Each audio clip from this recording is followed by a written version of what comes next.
எல்லாருக்கும் வணக்கம். நான் தான் உங்கள் ஆல்பர்ட். இன்றைக்கி நம்ம வந்திருக்கிறது காளையார் கோயிலில் தெப்பக்குளத்தோட மேற்கரையில் ஆவாரை ஊர் சந்தை அப்படின்னு கடந்த ஓராண்டு காலமாக நடத்திட்டு வர்றாங்க. இங்கே என்னென்ன பொருட்கள் சந்தைப்படுத்துகிறாங்க அப்படின்னு பார்த்துக்கிட்டா அவங்கவுங்க விளைவிக்கக்கூடிய பொருட்களை நேரடியாக மக்களுக்கு கொண்டு வந்து சேர்க்கணும் அப்படிங்கிறது தான் இவங்களோட கரு. அதனால் அவங்க விளைவிக்கக்கூடிய பொருட்களை நேரடியாகவே கொண்டு வந்து இங்கே சந்தைப்படுத்துகிறாங்க. வாங்க வீடியோக்குள்ளே போகலாம். என்னென்ன பண்ணுறாங்கங்கிறது பார்த்து தெரிஞ்சுக்கலாம்.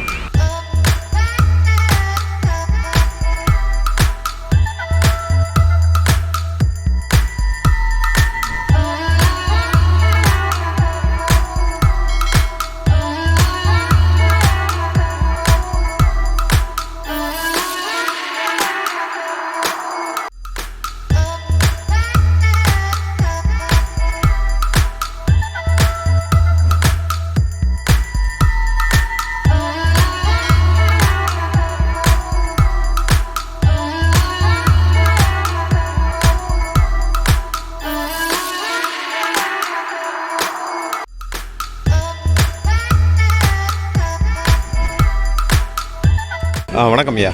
நாங்கள் பிட் பேப்பர் அப்படிங்கிற யூடியூப் சேனல்லேருந்து வர்றோம். இந்த ஆவாரை ஊர் சந்தை அப்படிங்கிறது ரொம்ப நாளாக நடந்துகிட்டு இருக்கு அப்படின்ட்டு கேள்விப்பட்டோம். உங்களை அறிமுகப்படுத்திக்கிங்க. என்னுடைய பெயர் கதிர் நம்பி. இயற்கை விவசாயம் பண்ணிகிட்ருக்கேன். 5 வருடமாக பண்ணிகிட்ருக்கேன். நான் ஒரு மென்பொருள் பணியாளர் கூட. பிரதானமாக இயற்கை விவசாயம் நான் பண்ணிகிட்ருக்கேன். மென்பொருளுக்கும் இயற்கை விவசாயத்துக்கும் எந்த ஒரு தொடர்புமே இல்லை. அப்படி இருக்கிற சூழ்நிலையில் நீங்கள் எதுக்காக இந்த ஃபீல்டை சூஸ் பண்ணீங்க? இப்போது ஒரு வெளிப்படையாக பேசணும்னா ஒரு பொது புத்தி ஒன்று இருக்குது. என்னென்னா, இப்போ இந்த இயற்கை விவசாயத்தையெல்லாம் இந்த மென்பொறியாளர்கள் தான் பேசிகிட்டு இருக்காங்க. அவங்க ஒரு பார்ட் டைம் ஜாப் மாதிரி இதை பண்ணிகிட்ருக்காங்க. அவங்களுக்கு ஒரு இன்கம் வந்துட்டுருக்கு. அதனால் இதை ஒரு லெஷராக ஒரு பார்ட் டைம் ஒரு ஹாபி மாதிரி பண்ணிகிட்ருக்காங்க அப்படின்ற மாதிரி ஒரு பொது புத்தி இருக்குது. ஆனால் இயற்கை விவசாயத்தை நான் எதுக்கு எடுத்து முன்னே வரேன்னா, நம்மாழ்வாரை பார்த்து தான் வரேன். நம்மாழ்வார் ஒரு அக்ரி சயின்டிஸ்ட். அவர் இன்றைக்கு அவருடைய ஸ்டாண்டில் இருந்திருந்தாருன்னா இன்றைக்கி ஒரு பாலிசி மேக்கிங் இடத்துல இருந்திருப்பார். ஆனால் அவர் அந்த இடத்துல இல்லை. அவர் என்னென்னா, மக்களுக்கு உண்மையாக இருக்கணும்னு சொல்லி அவருடைய வேலையை விட்டுட்டு நம்மளுடைய விவசாயத்தை, பாரம்பரிய விவசாயங்களை மீட்டெடுக்கணுங்கிற பணியில் இறங்கினார். அவரை பார்த்து தான் எங்களுக்கு இன்ஸ்பயர் ஆகிறோம். நாங்கள் அவரை பார்த்து இன்ஸ்பயர் ஆகிறோம். செய்கிற வேலையை சரியாக செய்யணுங்கிற ஒரு எண்ணம் வருது. நம்ம சாப்பிட்ற சாப்பாடு சரியான சாப்பாடு இல்லை, அதில் நஞ்சு கலந்துருக்குங்கிற விஷயம் தெரிய வருது. அப்போ இதெல்லாம் படிக்க ஆரம்பிக்கும் பொழுது உண்மையை நோக்கி நாங்கள் தேடி போகிறோம். அப்படி வர்றது தான் எனக்கு ஒரு நெருக்கடி வருது. இந்த வேலையை விட்டுட்டோம், நமக்கு அடுத்து என்ன இருக்குது? ஃபயர் அண்ட் ஐரன் இருக்குது. அப்படி இருக்கும்பொழுது இந்த வேலையில் என்னை தூக்கிட்டானா நான் அடுத்து எங்கே போவேன் அப்படின்னு எனக்கு ஒரு கேள்வி வரும்பொழுது தான் என்னுடைய மரபு எதுவும் நான் தேட ஆரம்பிக்கல. இதுதான் என்னுடைய மரபு. நான் இங்கேருந்து தான் வந்திருக்கேன். அப்போ இதுக்குள்ளே ஒரு மிகப்பெரிய சிக்கல் இருக்குது. இந்த சிக்கல் இருக்குதுன்னு சொல்லிகிட்டே இருந்தோம்னா அந்த சிக்கல் நம்ம எப்படி களைய போகிறோம்? அப்போ நம்ம அதில் பங்கேற்கணும் அப்படின்ற அடிப்படையில் தான் நான் இப்போ இயற்கை விவசாயம் பண்ணிகிட்ருக்கேன். இப்போ இந்த ஆவாரை அப்படிங்கிற அந்த பேர் எதுக்காக வச்சுருக்கீங்க? ஆவாரை பூத்து இருக்க சாவாரை கண்டதுண்டோ அப்படிங்கிறது ஒரு சித்தர் பாடல். இந்த நிலம் பார்த்திங்கன்னா செம்மண் பகுதி. இந்த நிலத்தில் அதிகமாக வளரக்கூடிய பூ செடி அது பார்த்திங்கன்னா ஆவாரை தான். அப்போ இந்த நிலத்தோடு வாழ்கிற மக்கள், இவர்களுடைய வாழ்வு, பண்பாடு, பழக்க வழக்கம், அவர்களுடைய உணவு பழக்க வழக்கம், அவர்களுடைய மருந்துகள் இதெல்லாமே ஒன்றோடொன்று தொடர்புடையதாக இருக்குது. சித்த மருத்துவத்தில் பார்த்திங்கன்னா ஆவாரைக்கு ஒரு மிகப்பெரிய பங்கு வகிக்கக்கூடியதை நம்ம பார்க்க முடியும். அப்போ அந்த வகையில் பார்க்கும்பொழுது அந்த ஆவாரைங்கிற பேரை நாங்கள் தேர்வு செஞ்சோம். என்னென்னா, அடிப்படையிலேயே நம்ம நோய் நொடி இல்லாத வாழ்வு வாழணும் அப்படிங்கிறது நம்மளுடைய இலக்கு. அந்த இலக்கை நோக்கிய பயணத்தில் நமக்கு எது ஒரு துணையாக இருக்கும், ஒரு ஊன்றுகோலாக இருக்குன்னு பார்க்கும்பொழுது இந்த ஆவாரை செடி ரொம்ப முக்கியமான ஒரு பங்கு வகிக்குது. அது நம்ம எல்லாருக்கும் அது தெரிய மாட்டேங்குது. இன்னும் சொல்லப்போனால் நம்ம ஆவாரை நம்மளுடைய விவசாய மக்கள்கிட்ட போய் பார்த்திங்கன்னா, அந்த ஆடு மேய்க்கிறவர் பார்த்திங்கன்னா அந்த ஆவாரை குலையை சுருட்டி தலையில் வச்சுருப்பார். அது ஒரு குளிர்ச்சியை கொடுத்துக்கிட்டே இருக்கும். அந்த வெயிலுக்கு அவருக்கு ஒரு குளிர்ச்சியை கொடுக்கும். இந்த மாதிரியான ஒரு சின்ன சின்ன விடயங்களில் கூட நம்ம ஒரு சூழல் சார்ந்த அறிவோடு நம்ம மக்கள் வாழ்ந்துருக்காங்க.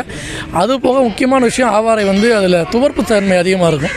துவர்ப்புத்தன்மை அதிகமாக இருக்கும் பொழுது உடம்பில் துவர்ப்புத்தன்மையை அதிகமாக சேர்த்தும் பொழுது நம்மளோட ரத்தம் சுத்திகரிக்கப்படுது. அப்போது எல்லா வகையிலையும் அதான் ஆவாரை பூத்து இருக்க சாவாரை கண்டதுண்டோங்கிற சித்தர் பாடல் அது ஒரு மறை செய்தியாக கொடுக்குது. அப்போ அந்த ஒரு சொல்லாடலை நாங்கள் ஏன் பயன்படுத்துகிறோம்னா, நாங்கள் இயற்கை வழியில் பொருட்கள் விளைவிக்கிறோம். மருந்தடிக்காத வேளாண்மை நாங்கள் செய்கிறோம். எல்லா பொருட்களையும் இங்கே கொண்டு வர பொருட்கள் சுத்தமான பொருட்கள், ரசாயன கலப்பில்லாத பொருட்கள். இது ஒரு மனித வாழ்வை நீட்டிக்கக்கூடிய ஒரு பொருட்களாக இருக்கிறதுனால அந்த ஆவாரைங்கிற சொல்லாடலை நாங்கள் இங்கே பயன்படுத்திக்கிறோம் எங்களோட ஊர் சந்தைக்கு. சரிங்கய்யா. இப்போ இந்த சந்தைக்கு கொண்டு வர்றவங்கெல்லாம் இந்த பகுதியை சார்ந்த மக்கள் தானா, இல்லை வெளியூரில் இருந்து கொண்டு வர்றாங்களா? இப்போ இங்கே வந்து எல்லாருமே வந்து நம்ம பகுதியை சேர்ந்தவர்கள் தான், சிவகங்கை மாவட்டத்துக்கு உட்பட்டவர்கள் தான். வெளியிருந்து எதுவும் வரலை. ஆனால் வெளியிருந்து வர்றதுக்கு ஆர்வம் காட்டுறாங்க. நம்ம அது கணக்கில் எடுத்துக்கிடணும். வெளியிருந்து பார்த்திங்கன்னா நமக்கு தொண்டியிலிருந்து விவசாயிகள் வந்தாங்க. அதுபோக கருவாடு கொண்டு வரக்கான முயற்சிகளும் செய்தாங்க. நம்ம இயற்கை வெளி விவசாயம் அப்படின்னோன்னா இப்போ என்ன நடக்குதுன்னா எல்லாம் ஒரு சைவம் அப்படிங்கிற மாதிரி போயிடுறாங்க. அது ஒரு மேட்டிமைத்தன்மமாக மாறிடுது. அது அப்படி இல்லை. நம்ம நாட்டுக்கோழி முட்டைகள் விற்பனை செய்கிறோம், நாட்டுக்கோழிகளையும் நம்ம விற்பனை செய்கிறோம், கருவாடு கொண்டு வந்து விற்பனை செய்கிறோம்.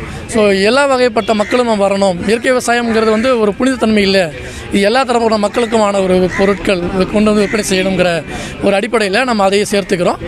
சிவகங்கை மாவட்ட மக்களுக்கு நம்ம முன்னுரிமை தரோம். எங்களுடைய பணி என்னென்னா, சிவகங்கை மாவட்டத்தில் இயற்கை விவசாயம் செய்கிற ஆட்களையும் நாங்கள் கண்டுபிடிச்சி அவங்களையும் நாங்கள் சேர்த்துக்கிறோம். எல்லாமே செதறி இருக்கிறோம். எங்களுக்கு முன்னாடி இருந்து செய்யக்கூடிய முன்னேற்றியர்கள் நிறைய பேர் இருக்கிறாங்க. ஆனால் அவங்க இந்த மாதிரியான ஒரு களம் உருவாக்கலை. இது இப்போ யாரோட தலைமையில் வந்து இந்த இது எல்லாமே ஏற்பாடு பண்ணுறீங்க? இது தலைமை அப்படிங்கிறது கிடையாது. எல்லா ஒத்த சிந்தனை உள்ள நண்பர்கள் எல்லாருமே சேர்ந்து பண்ணுறது தான். இப்போ நீங்கள் வந்தீங்கன்னா நீங்களும் இங்கே சேர்ந்துக்கலாம். நீங்கள் கொண்டு வர பொருட்களை நீங்கள் விற்பனை பண்ணலாம்.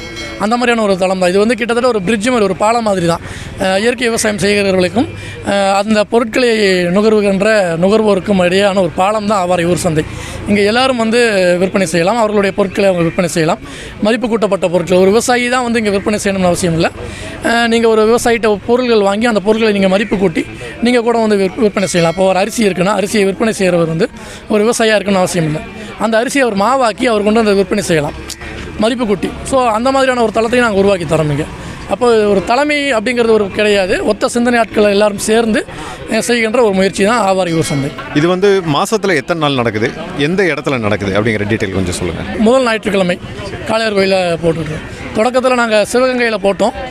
சிவகங்கையிலையும் காளையார் கோயிலையும் நம்ம பண்ணினோம். சிவகங்கையில் வந்து எங்களுக்கு கொஞ்சம் இடச்சிக்கல் இருந்துச்சு, அதனால் நாங்கள் அதை தவிர்த்துட்டோம். ஆனால் அந்த முயற்சியிலையும் இருக்கிறோம். காளையார் கோயில் வந்து மக்கள் நம்ம நல்ல வரவேற்பு கொடுக்குறாங்க. இயற்கை பெருந்தொற்றுகளும் இந்த காலகட்டத்திலேயே நாங்கள் பண்ணிட்டு வந்துட்டுருக்கோம். ஆனால் இதுக்கிடையே மக்களுடைய வரவேற்பு நல்லா இருக்குது காளையார் கோயிலில். நீங்கள் வந்து எந்த ஊர்லேருந்து வந்திருக்கீங்க? வணக்கம். நாங்கள் சிவகங்கை மாவட்டம் கொல்லங்குடியிலேருந்து வர்றோம். எங்ககிட்ட இருக்கிறது எல்லாமே வீட்டுக்கு பெண்கள் நலன் சார்ந்த இயற்கை மூலிகை பொருட்கள் தான் இருக்குது. இங்கே பார்த்திங்கன்னா பெண்களுக்கு பயன்படுத்தக்கூடிய, நம்ம பொதுவாகவே பெண்கள்லாம் வந்து ஹெர்பல் நாப்கின் இல்லாமல் சாதாரண மார்க்கெட்டில் கிடைக்கிற நாப்கின் பயன்படுத்துகிறாங்க. அதால் குழந்தையின்மை பிரச்சனை வருது, அப்புறம் பிசிஓடி நீர்க்கட்டி பிரச்சனை வருது. அதெல்லாம் தவிர்க்கிறதுக்காக இது வந்து இயற்கை மூலிகை நாப்கின், இது ஹெர்பல் நாப்கின்ஸ். இதில் வந்து 9 வகையான மூலிகை பொடிகளை பருத்தி பஞ்சில் லேயர்ஸில் தூவி கொடுத்துருக்காங்க. இதில் எந்த பிளாஸ்டிக்கும் கிடையாது, எந்த ஒரு கெமிக்கல் ஜெல்லும் கிடையாது. அதே மாதிரி இது பார்த்திங்க அப்படின்னா இன்றைக்கு நமக்கு எல்லாருக்குமே நோய் எதிர்ப்பு சக்தி அதிகம் தேவைன்றாங்க இந்த கொரோனா கொடுந்தொற்று காலத்தில். இதில் பார்த்திங்கன்னா 27 சிறுதானியங்கள் கலந்து, அதாவது பாரம்பரியமாக நம்ம மறந்த அரிசிகள், சிறுதானியங்கள், அது போக பிஸ்தா, முந்திரி, வால்நட், பாதாம் எல்லா வகையான சத்தான பொருட்களும் போட்டு 27 பொருட்களை வீட்டு முறையில் நல்லா வறுத்து அரைச்சிருக்கோம். அதில் சுக்கு, ஏலக்காய் எல்லாமே கலந்துருக்கோம். இது உடலுக்கு ரொம்ப நல்லது. சுகர் பேஷண்ட்ஸ்லேருந்து குழந்தைங்களுக்கு செர்லாக் பதிலாக கூட நிறைய பேர் ஊட்டுறாங்க. ரொம்ப நல்லா இருக்குது. இது எல்லாருமே பயன்படுத்துகிறாங்க. இது வந்து எல்லாமே வந்து நீங்கள் தான் தயாரிக்கிறீங்களா இல்லை வெளியில்? இல்லை, எல்லாமே என்னோடய சொந்த தயாரிப்பு தான். நாப்கின் மட்டும் ரீசேல், அது மட்டும் வாங்கி வெளியில் வாங்கி சேல் பண்ணுறோம். மற்ற இது எல்லாமே என்னோடய சொந்த தயாரிப்புகள் தான். இது வந்து பூக்கள் கலந்த மூலிகை குளியல் பொடி, பெண்களுக்கு மஞ்சள் கலந்தது. இது ஆண்களுக்கு மஞ்சள் கலக்காத குளியல் பொடி. இப்போ நம்ம சோப்பு போட்டால் நம்ம ஸ்கின் ட்ரை ஆகும். நிறைய பேருக்கு இப்போ ஸ்கின் பிரச்சனைலாம் வருது, பத்து வரும், தேமல் வரும், அது போக சின்ன சின்ன கொப்பளங்கள் வரும், கரும்புள்ளி வரும், பிம்பிள்ஸ் வருது. அது எல்லாத்தையுமே சரி பண்ணக்கூடியது இந்த குளியல் பொடி. இது வந்து பார்த்திங்கன்னா தலைக்கு தேய்க்கிற ஷியக்கா, ஷாம்புக்கு பதிலாக போடக்கூடியது. இந்த ஷியக்கா போடுறதுனால முடி நல்லா பொலிவாக இருக்கும், முடி கொட்டாது, பொடு பிரச்சனை இல்லாமல், பெயின் தொந்தரவு இல்லாமல் நல்லாயிருக்கும். இது வந்து ஹெர்பல் ஹேர் ஆயில். இந்த நாட்டு மரச்செக்கு தேங்காய் எண்ணெயை வாங்கி நாட்டு மூலிகைகள், நம்ம மறந்த மூலிகைகள், முடிக்கு நல்ல வளர்ச்சியை கொடுக்கக்கூடியது, பூச்சி வெட்டை சரி பண்ணக்கூடிய மூலிகைகளை போட்டு இரட்டை கொதிநிலை முறையில் காய்ச்சிரும். இந்த தேங்காய் எண்ணெயில் காய்ச்சிரும். இது எல்லாமே என்னோடய சொந்த தயாரிப்பு. இது எல்லாமே முக்கால்வாசி பெண்கள் நலன் சார்ந்த ப்ராடக்டாக தான் இருக்கும். ஏன்னா இன்றைக்கி பெண்கள் நல்லா இருந்தால் தான் நாடு நல்லாயிருக்கும். நீங்கள் வந்து எவ்வளோ நாளாக இங்கே வந்து சந்தைப்படுத்திட்டு இருக்கீங்க? இது கடந்த ஓராண்டாக நடந்துகிட்ருக்குங்கண்ணா, 1 வருடமாக நடந்துகிட்ருக்கு. மாதத்தில் முதல் ஞாயிற்றுக்கிழமை இங்கே வருவோம். இதே மாதிரி சிவகங்கையிலையும் போடுவோம். அங்கே 2வது ஞாயிற்றுக்கிழமையில் போடுவோம். இங்கே மாதத்தில் முதல் ஞாயிற்றுக்கிழமை இங்கே வருவாங்கண்ணா.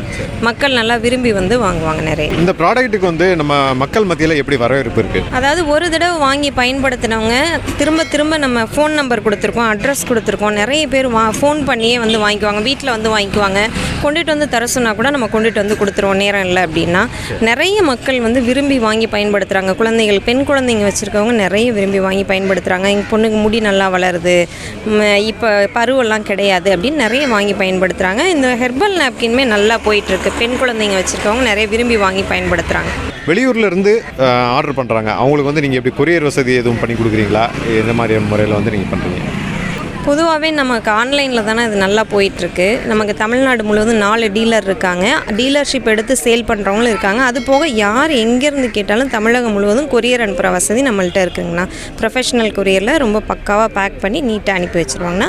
வெளியூர் நபர்களுக்கு கொரியர் கட்டணம் உண்டு. நீங்கள் வந்து எந்த ஊர்லேருந்து வந்திருக்கிறீங்க? உங்கள்கிட்ட வந்து என்ன மாதிரியான பொருட்கள்லாம் வச்சுருக்கிறீங்க? காளையார் கோவில் ஸ்டேட் பேங்க் பக்கத்தில் இருந்து வந்திருக்கோம். எங்கள்கிட்ட வந்து திரிபலா சூரணம், கடுகு எண்ணெய், கோகோனட் சோப்பு, முல்தானி மெட்டி, நீம் சோப் ஐட்டம் 3 ஃப்ளேவர், நெல்லி வத்தல், கேப்பை, உளுந்தங்கஞ்சி மாவு, கொள்ளுக்கஞ்சி மாவு, கேப்பை மாவு, கடுக்கா பொடி, குளியல் பொடி. இதெல்லாம் வந்து நீங்கள் தான் தயாரிக்கிறீங்களா இல்லை வெளியில் வாங்கி விற்கிறீங்களா? நாங்கள் தான் தயார் பண்ணுறோம். எல்லாமே நாங்கள் வந்து தயார் பண்ண முடியாது. எங்கள் நண்பர்கள்ட்ட பண்டமாற்று முறை மாதிரியும் பண்ணிக்கிறது. சரி.